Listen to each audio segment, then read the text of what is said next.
Continuando con las exposiciones en el área de gastro, otras de las entidades clínicas de alta prevalencia a nivel mundial, tenemos el síndrome de colon irritable. Bueno, definición.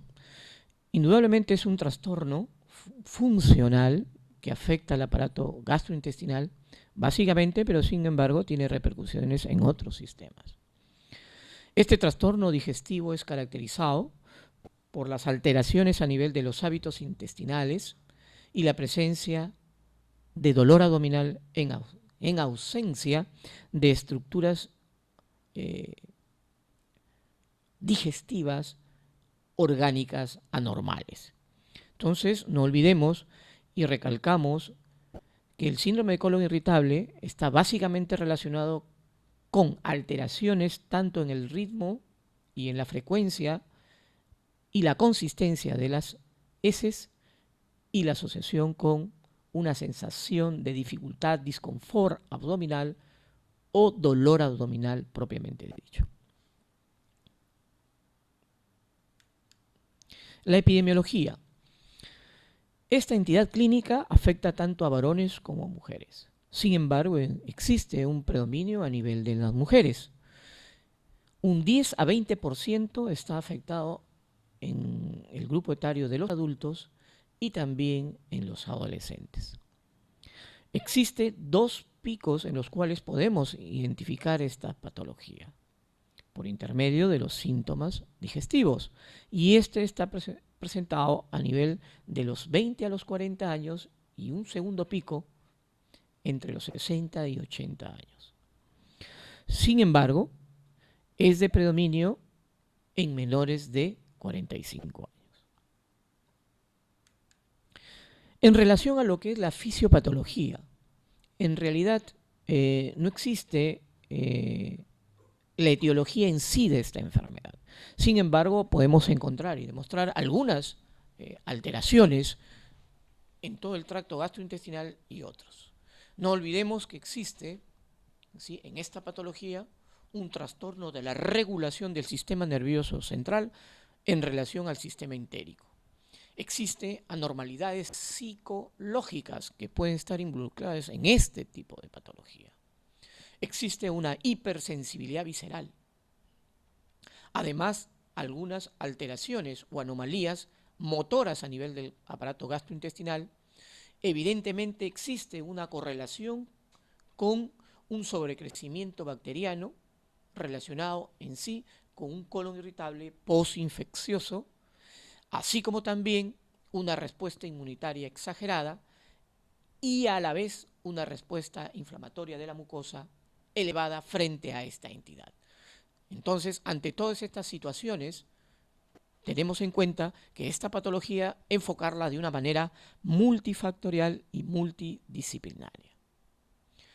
Esto que nos llega a la conclusión que realmente en la actualidad no existe una causa que nos dé exactamente la razón por la cual se nos presenta esta patología. No olvidemos, como hemos hecho mención, que existen ciertos trastornos, y estos trastornos mencionados, como son anomalías motoras, la hipersensibilidad exagerada, los trastornos de disregulación asociados al sistema nervioso central y las manifestaciones psicológicas asociadas. Evidentemente anormales, ¿no?, con los cuales pueden estar manifestadas a través de ansiedad, angustia, depresión, entre otros. La mayor actividad motora está establecida a nivel del recto sigmoides, los cuales pueden estar establecidas incluso hasta después de 3 horas de haber consumido los alimentos. Entonces, existe una correlación en nuestros pacientes que ingieren alimentos e inmediatamente quieren ir al baño a realizar sus necesidades. Otra de las cosas en las cuales tenemos que considerar son las respuestas sensitivas excesivas y exageradas frente a los estímulos viscerales, los cuales está presente en esta patología.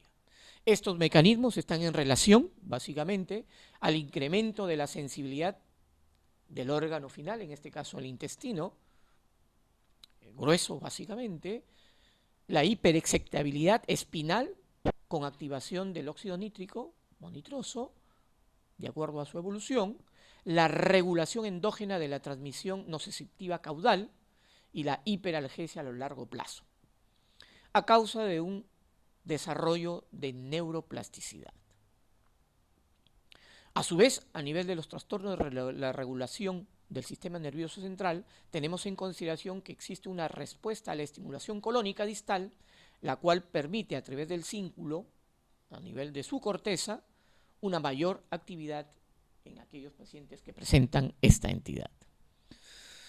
Los factores psicológicos modifican el umbral del dolor, sobre todo en aquellos pacientes que están relacionados con un síndrome de colon irritable de tipo diarreico. El vínculo entre el abuso sexual y físico previo a la correlación de esta entidad clínica. Se ha podido encontrar en pacientes que tienen disfunción familiar, disruptura familiar, ciertos traumas, tanto físicos como psicológicos en la infancia, encontrar en aquellos pacientes con colon irritable. Entonces, indudablemente acá podemos encontrar la asociación factor psiquis-órgano. ¿Cuáles son las manifestaciones clínicas que podemos encontrar en nuestro paciente? Como hemos dicho inicialmente en lo que es la definición, la cual está representada por Roma 3 en la actualidad, es la presencia del cambio en la frecuencia de las evacuaciones y la consistencia asociados al dolor abdominal. Evidentemente también tenemos algunas otras manifestaciones, como son el bloating, la distensión abdominal, la presencia de borborismos, ¿sí?, la diarrea, el estreñimiento, ¿sí?, los cuales nos permiten llegar desde el punto de vista clínico al diagnóstico. Estos pueden estar presentes, estas manifestaciones, como la presencia de la diarrea. En este caso, tenemos que considerar que el volumen no puede llegar a generarnos deshidratación. Sin embargo, hay pacientes que pueden encontrar cierta variabilidad en el volumen, los cuales pueden ir desde leve hasta severo hasta incapacitante. Sin embargo, no es el patrón general que se puede presentar en nuestro paciente. Sin embargo, si encontramos una sospecha de colon irritable, pero que ésta tiene signos de alarma, como es la deshidratación en sí, ¿sí?, la pérdida de peso, la anemia inexplicable, tendríamos que entrar a un diagnóstico diferencial con otras patologías. Sobre todo, descartar organicidad, porque como hemos bien dicho, esta es una entidad crónica recurrente, pero funcional. Sin embargo, existen exacerbaciones frente a esta patología, las cuales están relacionadas con la ingesta de alimentos y básicamente con el estrés emocional. Sin embargo, nuestro paciente siente ciertas mejorías con la expulsión de gases o de las heces. Siente mejoría en relación a esa llenura, a esa distensión, a ese dolor que cual presenta nuestro paciente, lo cual está caracterizado básicamente un dolor en el hemiabdomen inferior. Sin embargo, los pacientes pueden encontrar un dolor difuso. Los hábitos en los cuales tiene nuestro paciente con colon irritable evidentemente están alterados. Se manifiesta a través de las entidades clínicas de diarrea, estreñimiento, la mixtura de estreñimiento y diarrea, que son básicamente los catalogados en nuestros pacientes con esta entidad clínica. No olvidemos que la diarrea se asocia más en el sexo masculino, el estreñimiento en el sexo femenino. Muchas de las casuísticas en las cuales podemos encontrar de las manifestaciones clínicas es la asociación entre estreñimiento y diarrea. Diarrea, estreñimiento, normal, normal, diarrea, estreñimiento. Entonces, esa alternancia es otra de las manifestaciones que podemos encontrar en nuestros pacientes, ¿no? En el caso de estreñimiento podemos encontrar heces duras y de calibre estrecho muchas veces. La sensación de evacuación incompleta, deposiciones de poco volumen, en el caso de diarrea, incluso la presencia de moco. A la vez, como hemos comentado inicialmente, también tenemos la presencia de gas y de la flatulencia, las cuales se correlacionan muy bien con la presencia de la distensión abdominal, los cuales al eliminar este tipo de flatos permite cierta mejoría en nuestro paciente. Existe un incremento en los pacientes de los eructos y las flatulencias, existe un reflujo de gases de las partes más distales a las más proximales, ¿no? Evidentemente nuestro paciente tiene mucho disconfort y es un compromiso en relación a que en ciertas situaciones laborales, académicas, entre otras, genera esta molestia y estar constantemente teniendo que salir, ¿no? Incluso esta es una patología que puede producir ausentismo debido a las manifestaciones crónicas que puede presentar esta entidad. Sobre todo de dificultad, disconfort frente al resto. Sin embargo, también se ha correlacionado con otras entidades y a su vez con síntomas digestivos superiores. Podemos encontrar básicamente incluso náuseas, vómitos y síndrome dispéptico. En algunos casos podemos encontrar afectación del aparato digestivo, pues la presencia, pues indudablemente de los famosos cólicos, dolores, retorjijones, borborigmos, ¿no? Y sonidos incrementados a nivel del abdomen, los cuales pues se presentan tanto de día como también de noche, y los cuales perturban a nuestro paciente con esta afectación. Nuevamente, a nivel de lo que es el cuadro clínico, valga la redundancia, el dolor abdominal, el estreñimiento. El dolor abdominal es episódico, tipo retorjijón, con intensidad leve a severa, los cuales nos pueden hacer diagnósticos diferenciales con dolores abdominales agudos, incluso a descartar de tipo quirúrgico. El predominio es matutino. Si este manifiesta de manera nocturna, ya no estaríamos frente a un signo de alarma. Es exacerbado por las comidas y aliviado con la expulsión de gases o de las deposiciones. El estreñimiento es de inicio episódico y después continuo. Muchas veces no mejoran con el uso de laxantes, presenta heces duras de calibre estrecho y a veces grueso, puede durar semanas o meses y el cual puede ser interrumpido en muchos de los casos con episodios de diarrea. Entonces acá podemos notar la alternancia que puede encontrarse en nuestros pacientes. La diarrea son deposiciones de poco volumen, con heces blandas, por debajo de 200. Sin embargo, en algunas otras literaturas podemos encontrar 300 hasta 400 mililitros. Lo importante es que no degenere deshidratación en nuestro paciente.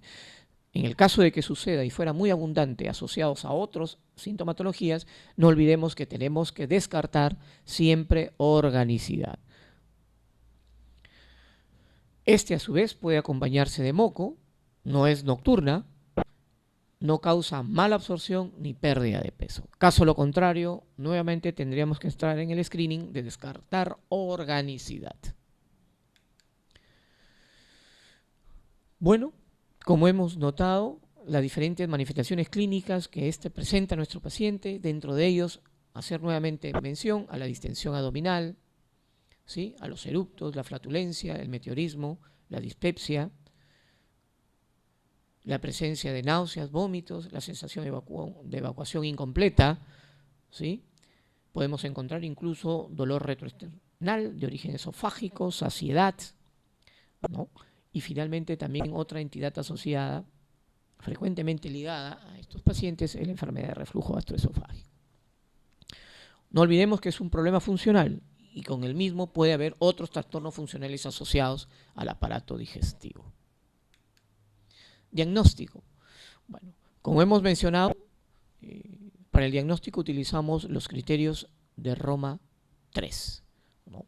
Sin embargo, en algunos países todavía aún comparan criterios de Roma 1, Roma 2 y Roma 3. Sin embargo, las características asociadas evidentemente están relacionadas con los criterios de Roma 3. ¿Sí? ¿Qué diremos en estos casos? Que es la presencia, pues, de dos factores importantísimos para el diagnóstico, que es la presencia de la enfermedad durante un lapso de 6 meses. Sin embargo, este continuamente se manifiesta en los últimos 3 meses, manifestando como síntomas principales el disconfort abdominal o dolor abdominal asociado con alteraciones en la frecuencia y en la consistencia de las heces. Es importante considerar que existen otras manifestaciones, las cuales podemos también asociarlo, que es la presencia de deposiciones menos de 3 deposiciones a la semana, manifestaciones como más de 3 deposiciones al día, las cuales ya nos estarían relacionando entre estreñimiento, diarrea, heces duras, ¿sí? Heces sueltas o líquidas, urgencia defecatoria, sensación de evacuación incompleta, expulsión de moco durante la evacuación, sensación de distensión abdominal. Entonces, estas características nos pueden estar ayudando y apoyan al diagnóstico. Como bien hemos notado en estas manifestaciones, que existe alteraciones en la frecuencia y en la consistencia acompañado de otras manifestaciones, ¿no? Existen, como hemos dicho, unos subtipos de clasificaciones, subtipos relacionados con el colon irritable, como es el colon irritable asociado a diarrea, a estreñimiento, el mixto y el indeterminado.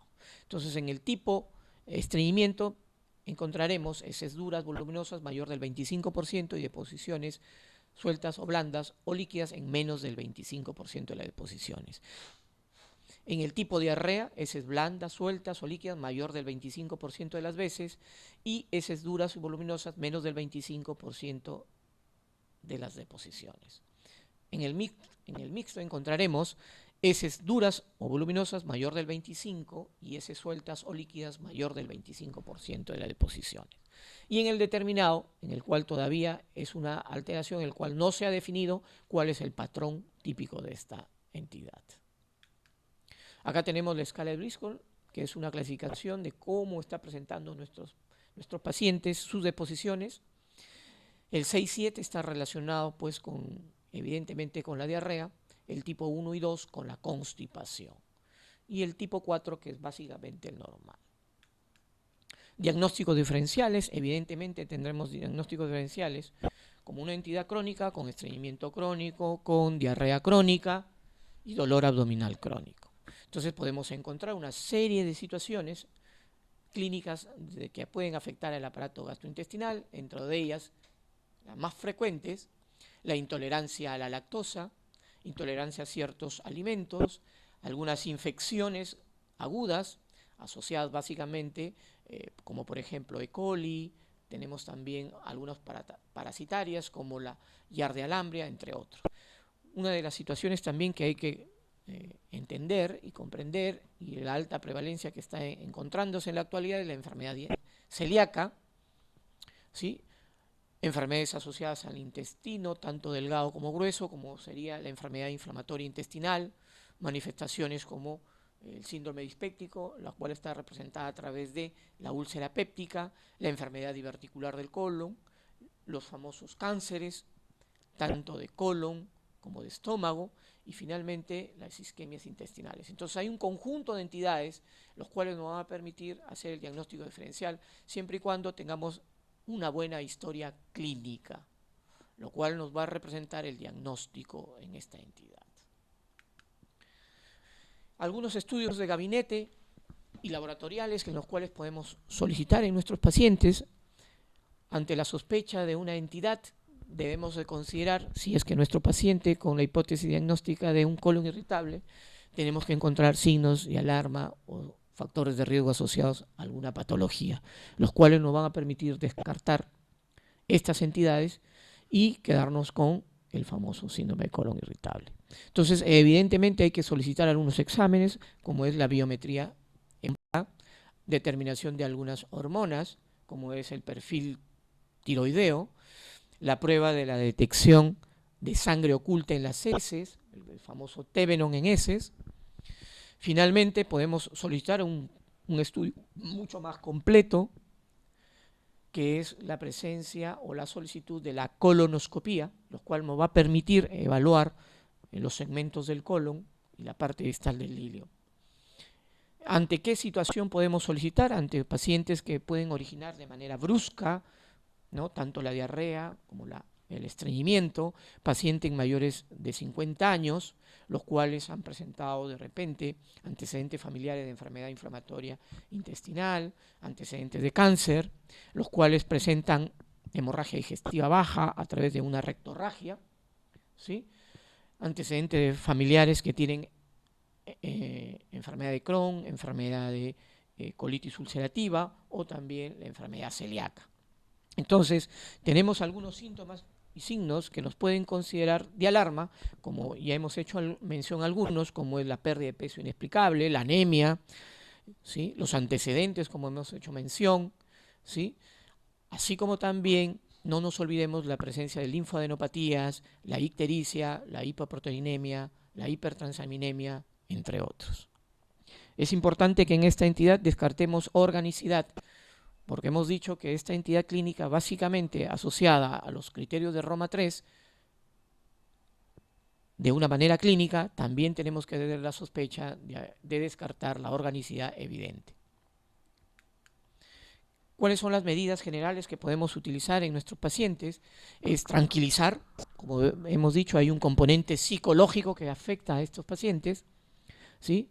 Explicarle la naturaleza del trastorno, que es de tipo funcional, que es recurrente y crónico, los cuales va a presentar episodios de exacerbación y también episodios en los cuales se va a mantener muy tranquilo nuestro paciente. Evitar algunos alimentos, los cuales pueden estar asociados a la presencia de los famosos gases, ¿sí? Los cuales incluso pueden ser desencadenantes.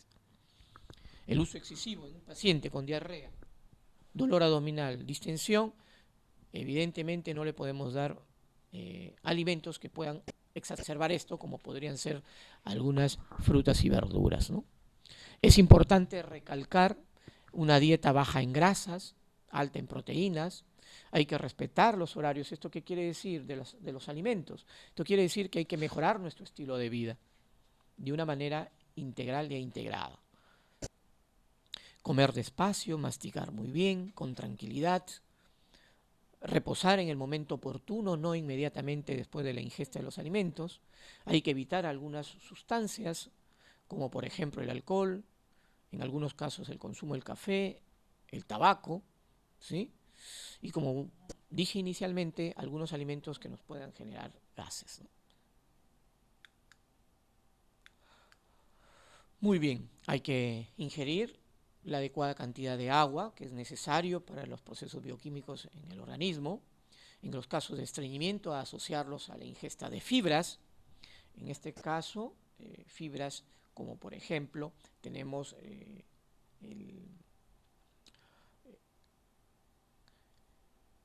las frutas, las verduras, las cuales contienen básicamente fibras de origen hidrosoluble, ¿no?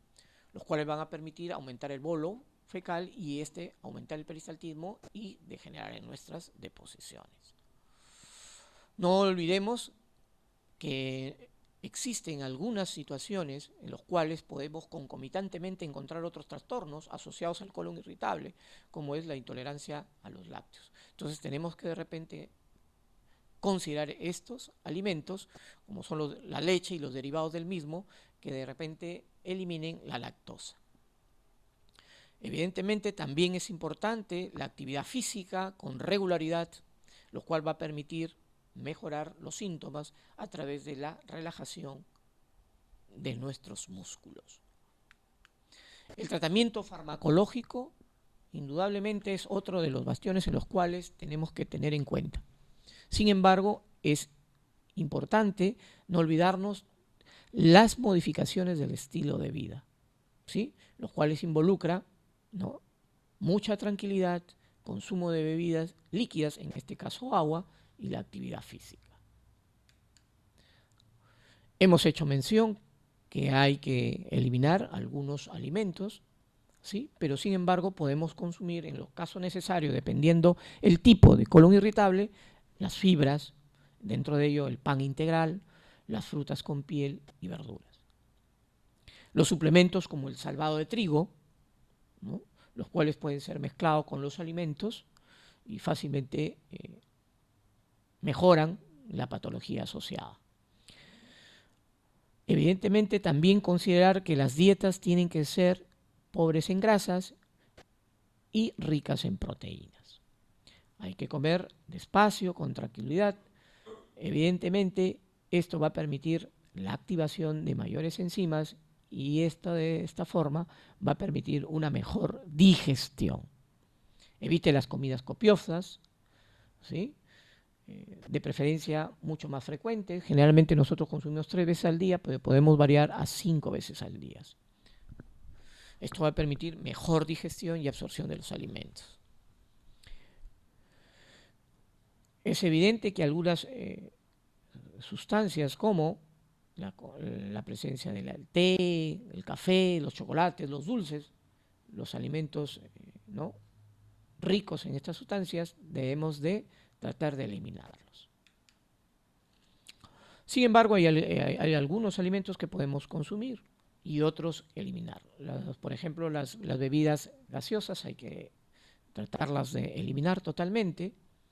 Evitar también algunas verduras que son flatulentos, como el col, coliflor, la haba, los garbanzos, entre otros. Procure mantener un horario fijo en las comidas, es el orden y la disciplina en nuestro estilo de vida. Evite el uso de los laxantes, salvo medicación médica. Evite en lo posible situaciones como el estrés, la angustia, la ansiedad, ¿no? Y finalmente podemos llegar a lo que es los tratamientos farmacológicos. Indudablemente necesitamos algunos elementos de fibra que nos van a permitir aumentar la masa de las heces, y estos son los agentes formadores de masa. El plántago bata que tenemos, podemos utilizarlo en los casos de estreñimiento. Algunos anticolinérgicos para el control del dolor, como es la iosina, la dicicloverina, tenemos también la trimebutina, entre otros. Algunos antidiarreicos, como es la loperamida, la colesteramina. La dosis de loperamida podemos tener de 2 a 4 miligramos por dosis, que después pueden estar representadas cada 12, cada 8 o cada 6 horas. En los casos en los cuales podemos encontrar algún trastorno psicológico, podemos asociar antidepresivos, ¿sí? Sin embargo, han permitido también mejorar el umbral del dolor en este tipo de pacientes. Tenemos la imipramina, la paroxetina, citalopram, escitalopram, entre otros. Tenemos también algunos otros medicamentos en los cuales nos van a permitir el control del dolor y la distensión, como son los antagonistas de los receptores HT3 de la serotonina. Tenemos el ondansetron, alocetrón, entre otros. No, hay que considerar también los factores asociados o factores de reacciones adversas que estas pueden presentar, como podría estar en la colitis isquémica. También tenemos otros medicamentos, como los activadores de los conductos de cloro, en los casos de pacientes con estreñimiento, como es el ubiprostona, ¿sí? Algunos epilépticos, como podemos ver, el levetiracetam, y algunos antidepresivos, como hemos hecho mención, la paroxetina, la desipramina, el imipramina. Aquí tenemos los diferentes fármacos en los cuales podemos encontrar alternativa para el manejo de este paciente. No nos olvidemos que existen intensidades también en el control y el manejo de nuestros pacientes, con intensidad leve, moderada o severa. Indudablemente empezaremos con medidas generales, dependiendo del tipo, utilizaremos antiespasmódicos, antidiarreicos, ¿sí? Moduladores, y finalmente en los casos mucho más severos, en los cuales tendremos que llegar incluso a los antidepresivos, psicoterapia conductual básicamente, ¿no? Tratamiento de los trastornos de somatización, es decir, enfocando ya en los trastornos psicológicos. Como alternativa, y en algunos estudios está reportado el uso incluso de la acupuntura. Aquí tenemos los fármacos y las dosis establecidas en los diferentes tipos de colon irritable. No nos olvidemos que tenemos una alta